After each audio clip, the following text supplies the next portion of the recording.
When I was young, I read Dostoevsky, and at one point, one of his aphorisms, which is quite famous, is beauty will save the world.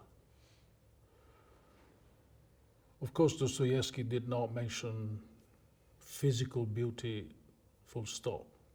He was more referring to spiritual beauty, divine beauty. But nevertheless, I think it's a good aphorism that made me make it as an objective and an aspiration in life. So whether it is an interior, whether it is a building, whether it is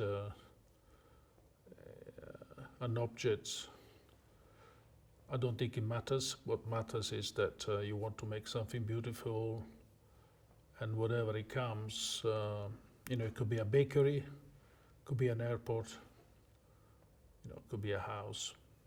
I don't think it matters. What matters is the aspiration and the attitude. Well, beauty can be any aspects of our life, from cinema to theater to clothes to music. Beauty is not a category as such. When we watch a sunset and we are overwhelmed by this beauty, we're not thinking of categories. It's just beauty, full stop. And so beauty can be in clothes, in architecture, in music, everywhere. And also, what counts is really how much we grow with whatever. I think with whatever we do, we make, how much our soul grows. So if you every day you want to make something beautiful every day, maybe you also become a more beautiful person. I don't think the two things are separated. It's very important, this, to me. It's like being starving, hungry. You're hungry for beauty. You're hungry for everything you make is beautiful and as close as possible to the beauty of nature. It's like having an appetite. That's part of beauty. I think beauty evolve, raise up your soul. And ordinary things, ugly things, they lower your soul. So whether we are aware or not, when we want to see an amazing Renaissance painting or an amazing, like a castle, a beautiful castle or beautiful, particularly ancient archaic buildings where everybody go and watch. If you go to Peru and you see all those things, your soul is, you can't be cold and untouched. It does go right like an arrow into your heart. It's inevitable. If you have a one wall which is 6 or 8 inches thick, it gives you one vibration. If you have a 2 feet thick wall, you have a higher vibration. This castle, the walls are about 6 to 8 feet thick. That's higher vibration. So in Peru, you imagine, even, it's the power of material, this strength, it's inevitable. It gives you, it's a communication between the building you are in or you're watching and your soul. It's inevitable. Peru is an example, but there is also, other places around the planet. During time it got dirty-ish, half demolished. It got poor because it's been abandoned. So then he had a fire. So what is one of the most beautiful buildings in Italy, designed by Peruzzi. So I wanted to restore the beauty and then make people that live in the castle feeling lovable, feeling happy and joyful. And that's, I think, I achieved that. Well, to be honest, although my passport said I'm not very young anymore, I feel I'm starting now. It's like I feel 18. I have so much to my vision and imagination. I can design a city tomorrow morning. It's like natural to me. There's no effort. And so when people ask me what is your favorite project, is the next one. It's been 20 years with Kanye, 20 or 21. And it's been wonderful because he's a genius. I was lucky to work with genius people like Armani, like Kanye. Kanye approached me when I was in London about 20 years ago, 21, credo, I think. And I didn't know him because I didn't follow pop music. So on the telephone, I was very honest with him. I said, sorry, I don't know you.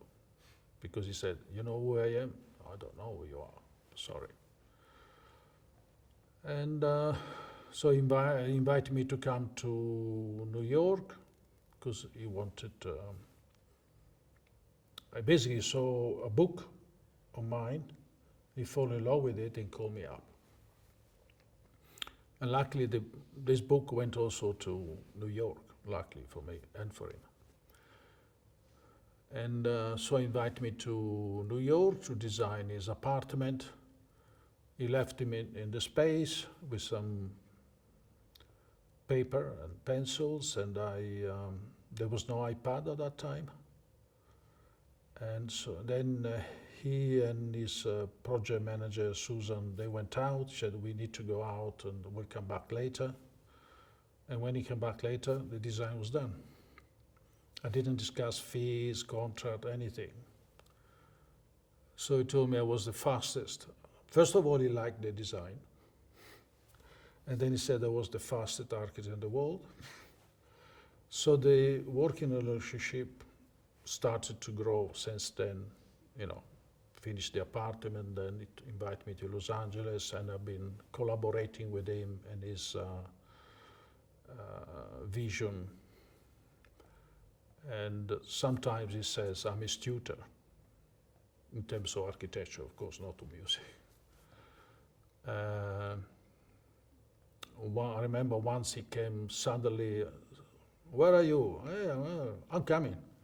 So he flew to Europe, he came to my house, we stayed 3 days together just designing. And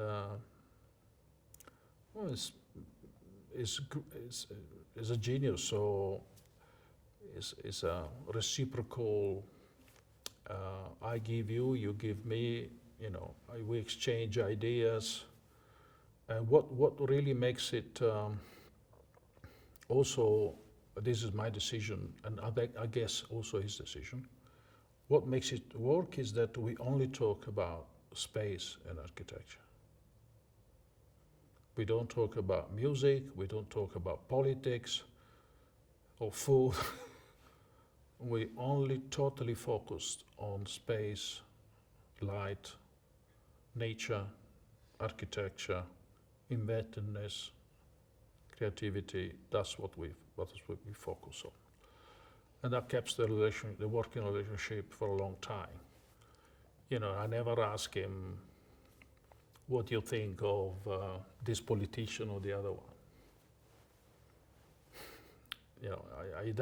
He didn't come to me for opinions. He came to me to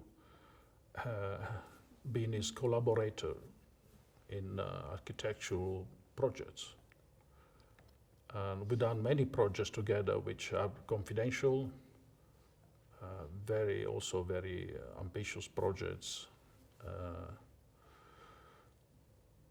But it's, I must say, as far as I'm concerned, it's not difficult whatsoever to work with genius. In fact, I think it's the contrary. Usually people are not very high in intelligence and creativity. They are the most arrogant. So maybe they are wealthy, they think they know everything, and they want to, So that's my experience anyway. Genius people are never arrogant,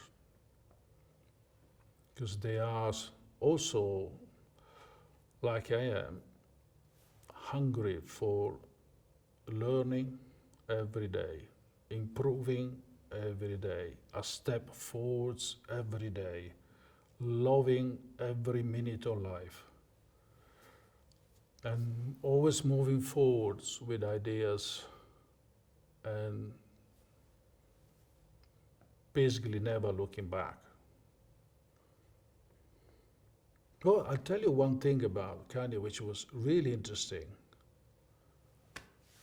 Was really funny actually. After I'd done the design and in New York and I went back to London. I think it was December. Yeah, comes to December, and there was a music magazine who interviewed a few people saying, what was the best thing of the year for you in your life? I couldn't believe it, because Kanye got photographed with my book open. His head was out of the photographs, so the emphasis was on the book, not on his face.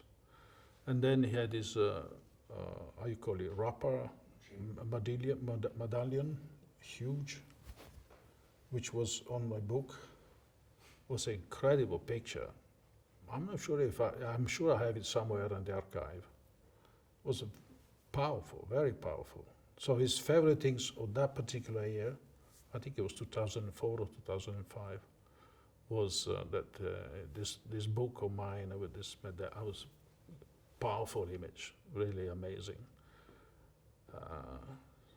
So he was genuine. He was genuine. So architecture is more than just engineering and technology and, in fact, that makes it, it's part of it, but it's one of the lowest aspects of, if you go and see the Pantheon in Rome, which you must go and see, and of course the technicality to construct it is unbelievable. 6 meter thick walls. 6 meter, which is what? 20 feet. 20 feet thick walls. So plenty of technicality. But so what? I mean, it's something else once you are inside. The Pantheon was made because there was many gods, many religions in Rome. So to make everybody happy, they made a niche for every god in Rome. I don't remember now, it was 12, I think. And that was the purpose.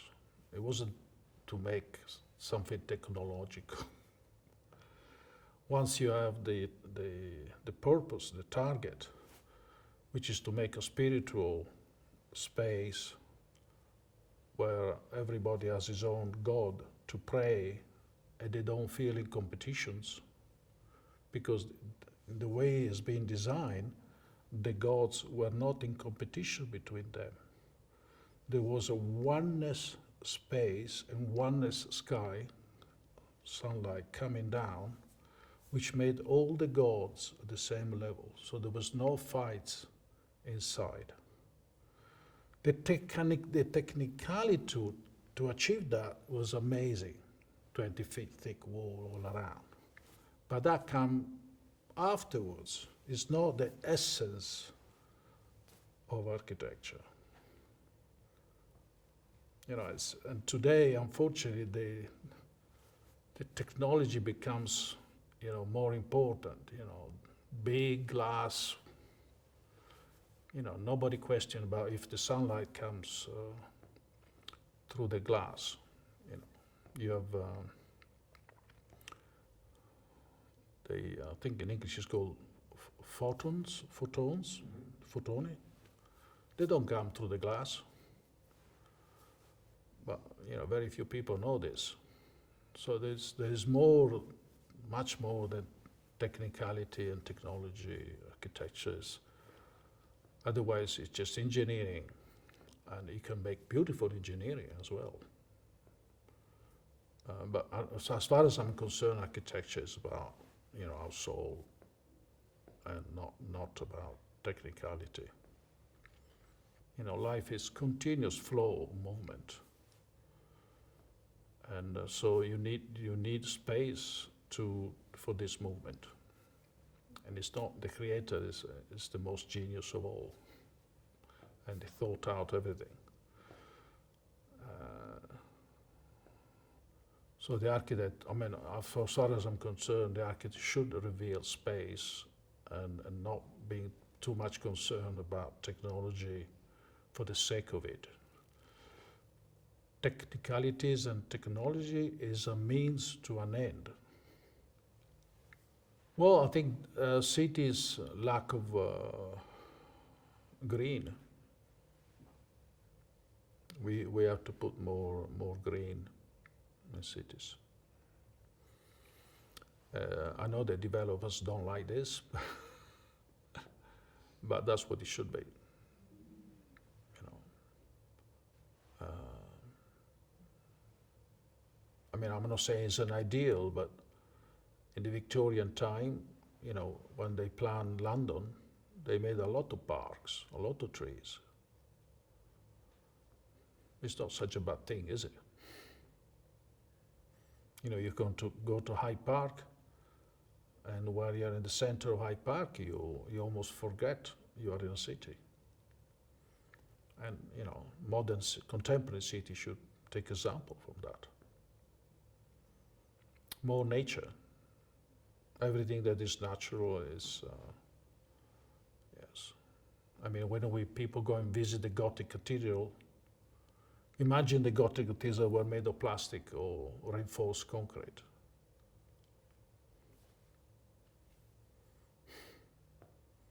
Forget it. No, I have amazing clients. They are not celebrities. In fact, a lot of them love to be understated.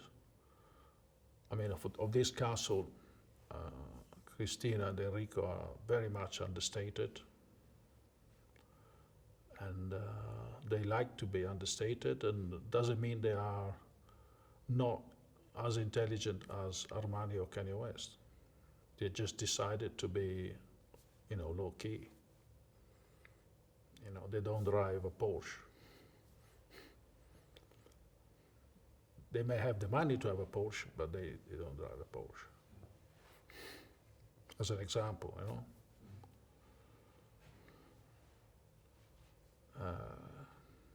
And I mean, Neuendorf, it was amazing. Neuendorf, the house in Mallorca, he was able to look ahead. He wanted something, he didn't believe it how much beautiful came up. And it's a house that is timeless. It was timeless 30 years ago, 35 actually, 35 years ago. And it's timeless now. Because I think beauty has no time. Was, is, and will be. You can't say, oh, the sunset is old. I mean, it was beautiful 1,000 years ago. It is beautiful now. It will be beautiful in 1,000 year time. Beauty is timeless. You can't give it a time, a calendar. And that is the highest aspiration, is to make something very beautiful, which is therefore timeless. I believe that what is achieved in this castle in, say, 100 years' time will still be as beautiful as it is now. Because when something is beautiful, it's timeless. I'm not saying timeless for the next, 20,000 years, but you know what I mean. Long time. Like the Peru buildings, or they're still beautiful. The walls and they still don't understand how they made it. Well, we're moving forward. The world is moving forward. It's moving towards technology.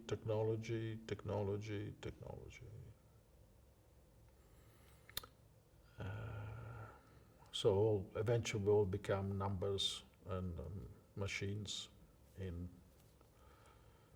I don't know how many years, I cannot say. Could be 1,000, could be 6,000, I don't know. But eventually the human species will disappear. You cannot detach the tools. I don't see architecture as just a job. It's just an attitude to life. Every climate has its own challenges. And I think the duty of the architect is to not to be snob about one place or the other. I always wanted, since I was young, to be an architect all over the planet. I never wanted to be a local, comfortable architect. I jump on a plane, I go to South America or Kamchatka or Hong Kong, without thinking about, just jumping in the plane. And it's beautiful to do a project in a place of high humidity, in a place lovely like Italy, because of the weather. And it's wonderful also to do a house on the mountains. And now I'm doing a house on the mountains where people go skiing. But it's also lovely to do something in Siberia or whatever. It is not. In fact, every location in the planet, every climate has got its own. You have to deal with its own difficulties, and that is part of growing. Because architecture is the way I see it is. Allows you to be better, to learn more, to have more knowledge, to have more understanding, to be more aware. Through architecture, your knowledge is higher, it's vast, if you do it seriously and with enthusiasm. You should never stop reading, because if you want to grow, you have to keep reading, evolve yourself. And when I did this, I was asked about this project of the castle. Of course, I went to study old Peruzzi. You can't just say, I arrived, the genius arrived, makes a sketch. That's a bit arbitrary and pretentious. I'll just give you a very basic example, but I think it works. You know, the sunlight, the ray of sunlight, the ray of the sun comes to our planet, it comes to warm us, etc. You know, if this is our planet and that's the sun, you think the ray of sun does this? Or it does that?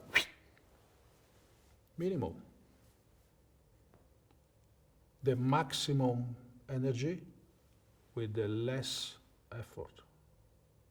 All of the philosophy of nature, which cannot be even called philosophy, all that's how it works. That's how it functions. There's no waste. No time is wasted. Everything is got a reason. It is a beautiful order, which is incredible. Even our body, you know, our human body is absolutely a genius. How it's made, all is connected from here to food. It's incredible. If one studies physics, it's heaven, absolute heaven. Nothing wasted, you know, and everything works in a minimal way. That is the true minimal, you know, maximum energy that you get with a minimum effort. You know, when you see this powerful building, but not much decoration is there. Decoration is a recent invention. Everything had a meaning, you know.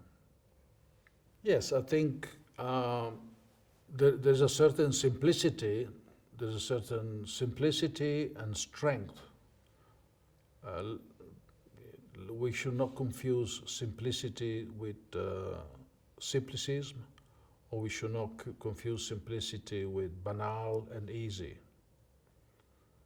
You know, there is a lot of intelligence in our human body. What the Creator has done is unbelievable. It's incredibly millions of genius in one. And you can always say, thank you. And I thank the Creator every day, because the beauty is every day. When I wake up and I see the sun, I'm a lucky man. I cannot get it. And you know, often we take things for granted. Like if, you know, thank you very much that you warm us. You know, if the sun all of a sudden decide not to change his mind, we're gone. There is a tendency to be lazy. But instead we need to go and search, you know, to find out. The direct experience is the best experience. You know, I can say that particular building in Peru is beautiful, but you'd never understand it. You can even trust me and say, yes, I trust you, so I'm sure it is. But you don't understand it, you don't get it. And if you look at the photograph, you say, yeah, interesting, beautiful, but it doesn't get into you. You have to go there and see it in the morning, the afternoon, in the evening, under the stars. Then it gets inside in you. You know, it's the direct experience is the best experience to grow, to learn. It's digital is not enough. It's not enough. You know, it's like loving your wife or your husband digitally. Good luck. Grazie, Claudio. That was the good ending, huh? Yeah.